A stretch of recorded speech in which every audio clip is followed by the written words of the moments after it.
All right, we're going to look at another one of these maybe new ideas in trigonometry for you guys, something that has always existed but hasn't always been talked about, and something that is may come more in handy the further we get into this unit on trigonometric functions, and that is the idea of co-functions, right? Not functions that are put together necessarily, but functions that kind of come in tandem, and it relates to a little bit more of your geometry background. And that is when you look at a right triangle, okay, and here I've got another one of my scaled up Pythagorean triples, right? So this is really a 3, 4, 5 right triangle. See, we still see that relationship. We've just scaled it up by 2.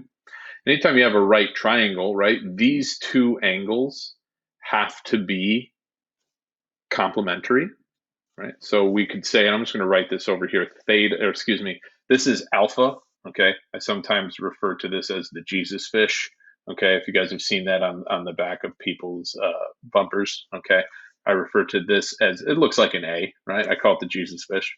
But we would say that alpha plus theta equals 90 degrees, right? Okay.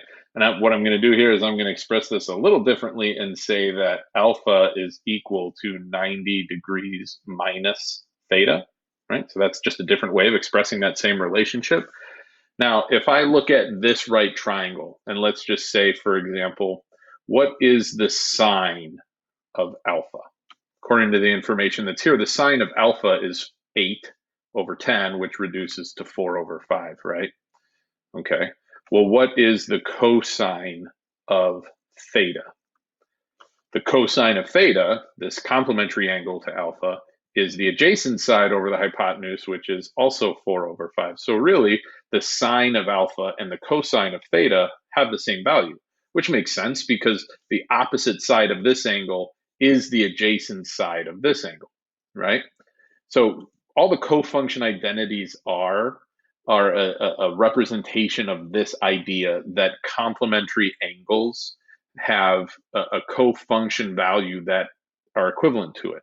So what we do is we replace this with this idea and we generalize it, okay, by saying that the sine of 90 minus theta is equal to, right? Because this is 90 minus theta. So the sine of 90 minus theta, 4/5, is equal to the cosine of theta. And this is what we call a cofunction identity, okay? And for lack of having to show you all of how this works, because we could go through all of these, right? Okay, this works both ways. It's biconditional. So we could say that the cosine of 90 minus theta is equal to the sine of theta. And every trigonometric ratio has a cofunction identity, all right? The tangent of 90 minus theta is equal to the cotangent of theta and vice versa, okay? If you want to put all these down in your notes, if you're doing this during remote learning, you're always going to have those, right? So we can say this, and then cosecant and secant are also cofunction identities, okay? So we can say the same exists here. All right, so I would definitely, and again, when are we going to see this? You'll see a little bit of it on your homework, okay? Well, let's keep things consistent. Sorry, secant theta. Oops, no, got myself all twisted up here. Sorry, guys. The secant of 90 minus theta is equal to the cosecant of theta. There it is. So we're going to see these a little bit on some of the homework, but we're going to see this a little bit more once we start looking at some of the other identities that exist in the next unit, okay?